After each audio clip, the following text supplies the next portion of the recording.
What's happening, everybody? Dave Fleming here with another edition of Fans Want to Know, and look who we have from down under. That's right, that's Danni-Elle Townsend. Hey guys.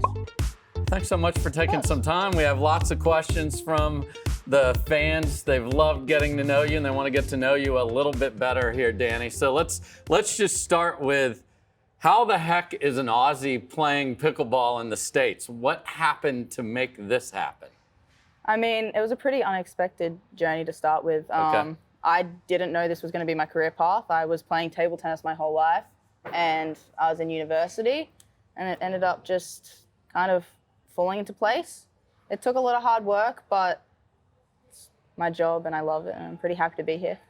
So somebody always has this person got me going, or this is what drew me to it. What's your origin story of playing at university? So I was just playing with my mom and stepdad, and my brothers. We went on International Pickleball Day, and then I didn't take it very seriously. It was just a little bit of fun. But then my mom reached out to someone that used to play table tennis that was actually involved in pickleball. His name's Ben Costin, and that's my now coach. And he was like, just keep playing. I was actually very bad at pickleball, and he didn't want to actually take me on. So then I kind of didn't like being bad at the sport. I don't like being bad at things. So then I started taking it a bit more seriously, and he's helped me out a lot. He's pretty much the reason that I'm here today. I love that. So let's just, so the audience understands, this isn't just a table tennis in the garage family. No. This is a big time part of the life of your family. Give us all of that background, because I think it's fascinating. My mum and dad both met through table tennis. My brothers have competed worlds. My other brothers competed at 2 Commonwealth Games. I've played at a world level as a junior and as a senior. Senior being over 18. Yeah. And then I got kicked out of the national team. They pushed me out of it, actually, which is tough. I kind of didn't do anything bad, just they didn't want me there anymore. And it's pretty tough, because I was still young, had a lot of prime ahead of me, but it was kind of the push that I needed to then take this more seriously. And I was like, well, if you want me to be a professional, I'll do it in a different sport. And I went and did that, and I'm a better athlete because of it. Wow. So what did you learn from that experience? Because if you're darn near the top and they say you can't do that anymore, that is not easy. No, I mean, I still love table tennis, but you can't really make a career out of it unless you're Chinese national team.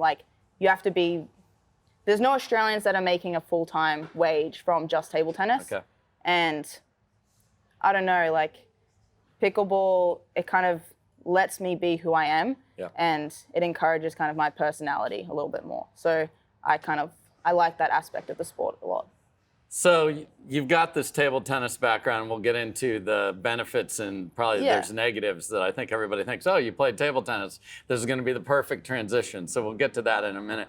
But something has to happen for you to get good at this. You talked about your coach, Ben. Yeah. There's a lot of people that would love to play at the level you currently play at, but Australia, give us a sense for, how do you find players that can push you up before you get here and play the best of the best? When I first started, I don't think anyone was training. Maybe one person or so was actually training and trying to improve. Everyone was kind of just playing rec. And then I came into the sport, and I didn't know really what to do with myself, because I've always spent so many hours on the court, on a table tennis court, training 8 hours a day my whole life, or around about that. So I was like, what if I do this in this sport and see where it can go? And that's kind of the ethic that I grew up on. So I wouldn't say that I just had natural talent at the sport. Okay. It was a lot of reps, and I know I'm pretty perfectionist in everything I do. Yeah. So you had the work ethic to drive that. You also have a confidence that has really had your Major League Pickleball fans embrace you. Where did that come from? I actually think like confidence comes from the work you put in. Okay. I mean, I'm generally a pretty confident person, but if I've put in the work, like why would I not have the confidence anyway? Because that backs up. Like it's like a, what's the word I'm looking for? It's solid proof and like a foundation for the confidence. Because if you've done it so many times before and you've like hit that shot so many times, you've made it over the net, that gives you the confidence then that you can do it in a match. And I don't know, I've competed at a high level sport my whole life. So I know that I can do it, and I know that I have the mental foundation, the physical foundation to compete, and I want to win.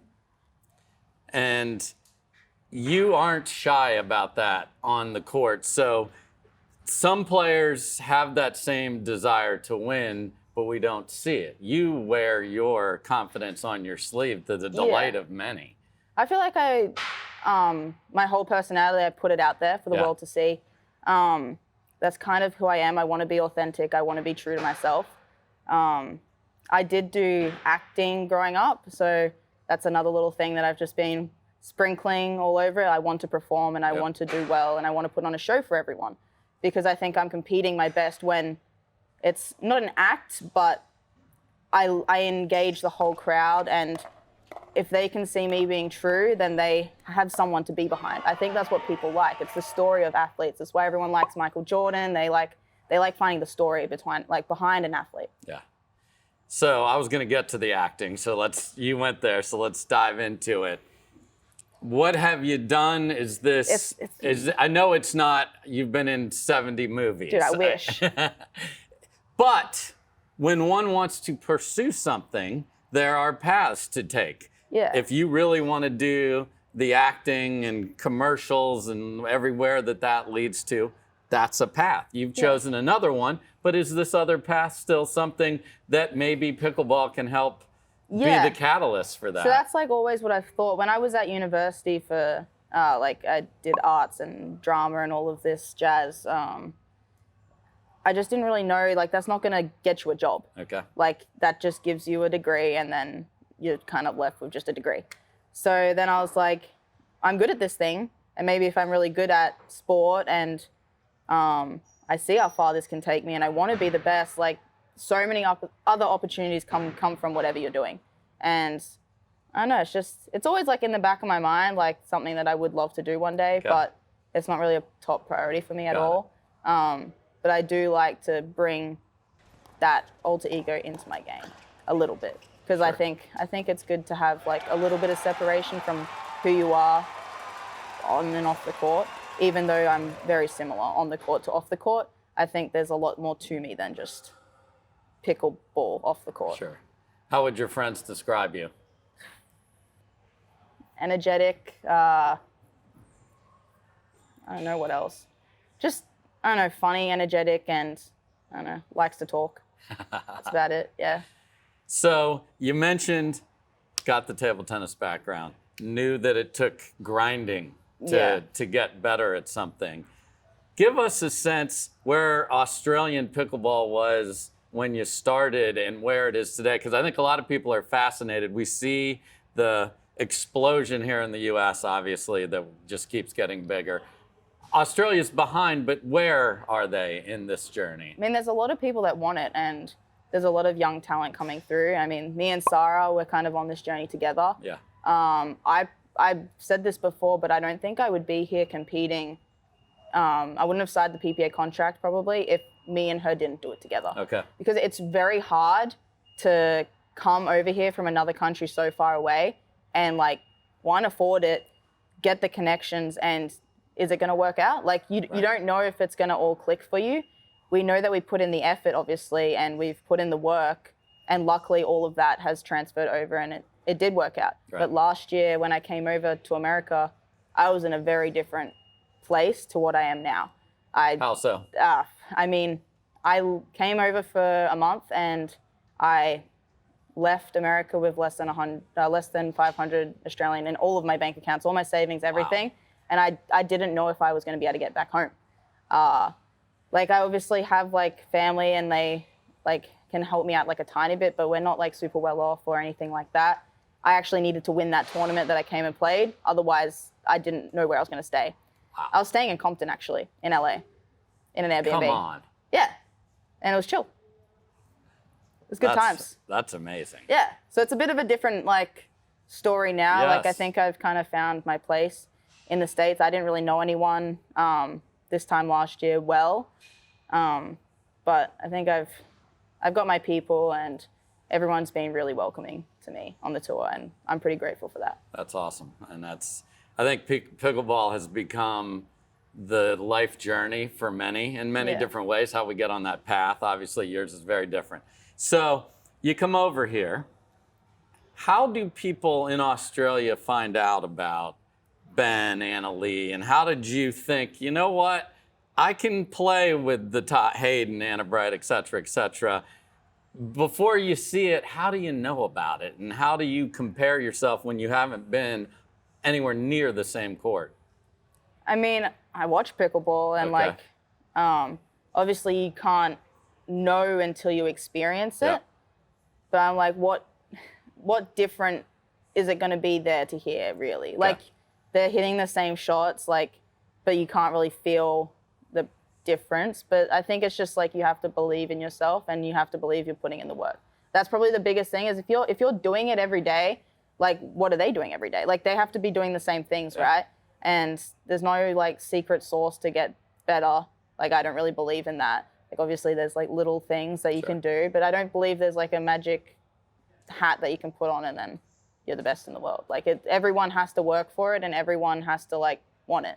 And I think the people that work hard and, have a little bit of talent can help, but you have to work hard and put in the effort on the court, off the court, in all of the areas. You have to put, seeds in every garden for it to grow. Love that. So there's a draft. There's a lot of talk about you.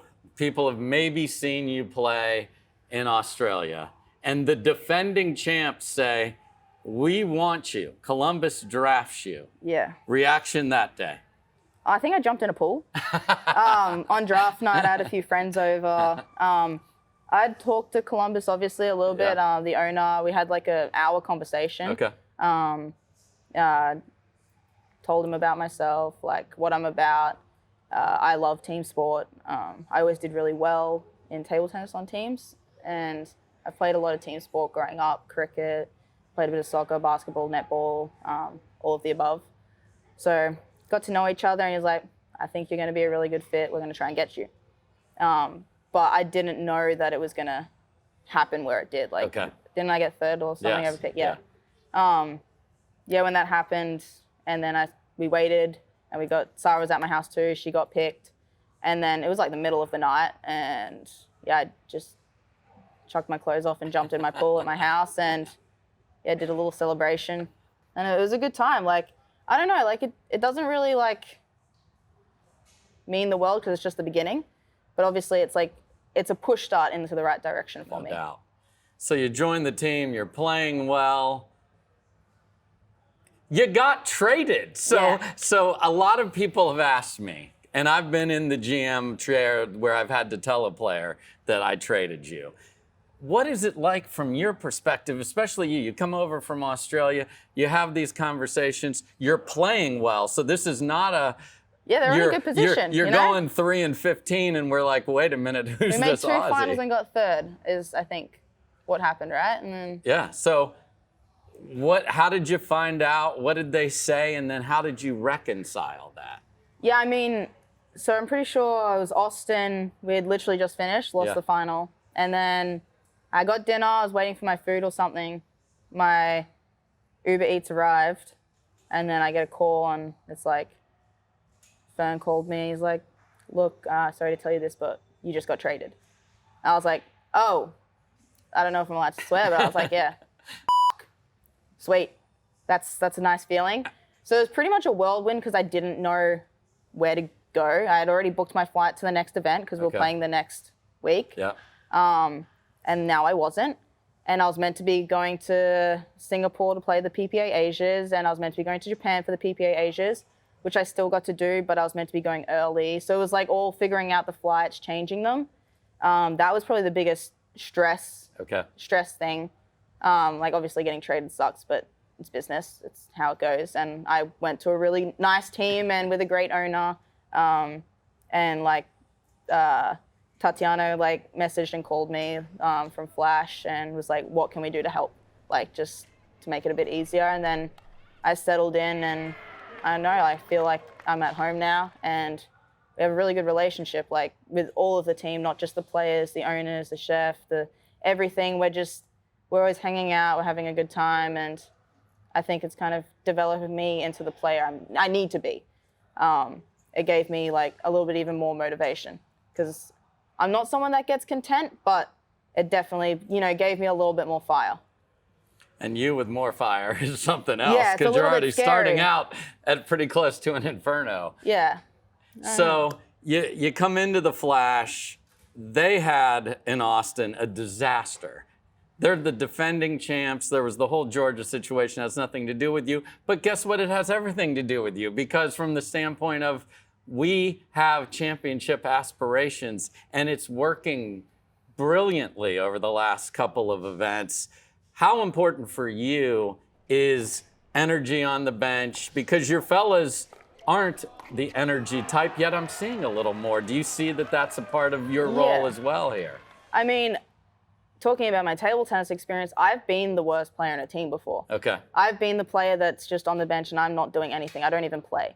My job is solely to clap, fill up the water bottle. If they need something, they can rely on me to get it. Got it. And I've always been brought up that that's just how it is. And you can still have an influence, and all you can do in a team is show up and try your best.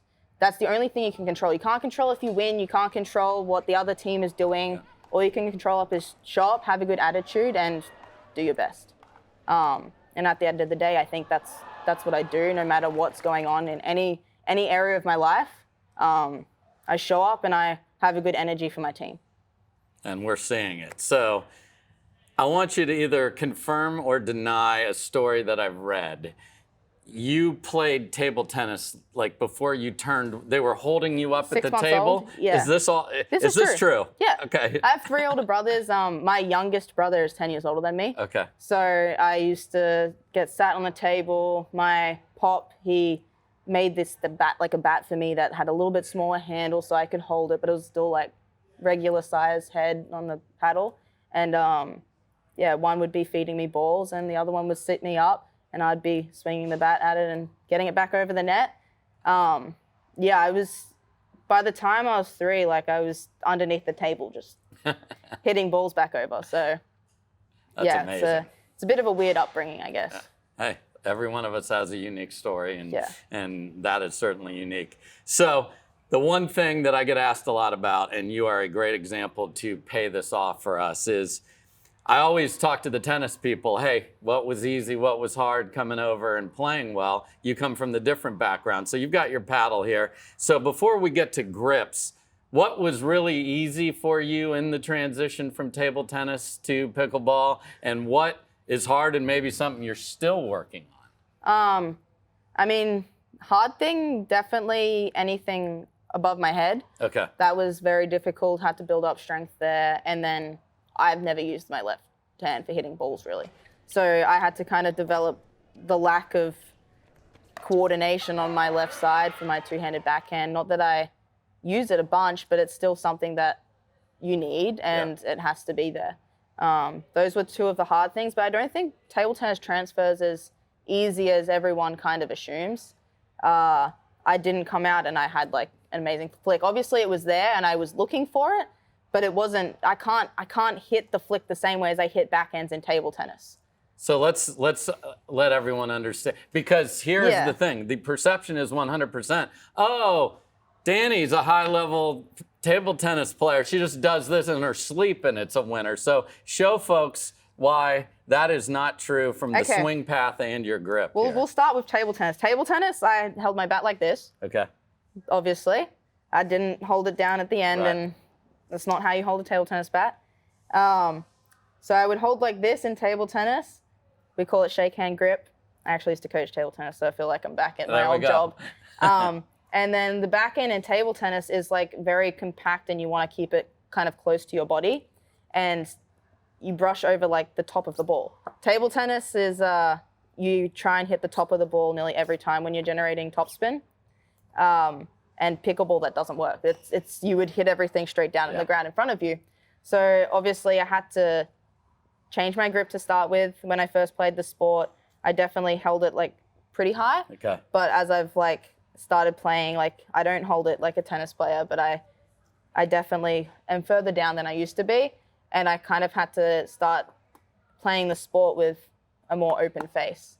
And like the way you generate spin in pickleball is very different to the way that you would do it in table tennis. You kind of want this sensation of the ball rolling down your paddle face, and that's the way that you can generate spin. Ta-da. So there you have it. So I also don't hold my paddle like, I don't know the tennis terms, but I don't hold it continental. I don't hold it continental. I hold it like in the middle of the forehand grip and the continental grip. Okay, so Eastern are on your way over there, Yeah. Okay. It's very just straight, like you hold like a frying pan if you're, you know, cooking in the kitchen. There you go. So speaking of cooking, fans want to know, are you here for good? Are we going to see you in a full Carvana PPA Tour season? You must be, I'm not going to speak for you, I'll let you answer. Get back to Australia, I'm sure. There's got to be a tug to get back to your homeland. Where are we going to see you going forward? So the rest of this year, I will be back in Australia and in Asia, other than for Worlds. Okay. I think with the scheduling for MLP this year, it was very tough. I've been here 4 months, and like I still need to contractually play over in Asia, and I think that's where I want to be playing as many Asia tournaments as possible, and MLP is my priority. I guess this year that's what it's been, and then Worlds is like my biggest tournament of the year, because it's at least I can see my full growth from the start of the year to the end of the year. And then next year I'll be looking to play quite a lot, PPA Asia and PPA in the States. Okay. And then obviously MLP as well. But I want to try and plan out my season a little bit differently so I can come back and forth. This year it was a bit too tough to just go in between, so I decided to stay mostly the whole time. I haven't been home for 4 months. Wow. Yeah. Last question for you. What's the high end? What's the goal of this? Where's your head at? Where do you want to be? I want to be the best. Like I've never done anything and settled for anything less. Otherwise, why would I be here away from my family, my girlfriend? And honestly, it's just like I could make a living not even coming and playing in the States. I could make a living just playing in Asia, but it's like I want to play against the best, and the best currently is here. So it's like I'm going to do what I can to develop my skills, but I think like I want to play on this tour, and I want to be the best. Like that's as simple as it is for me.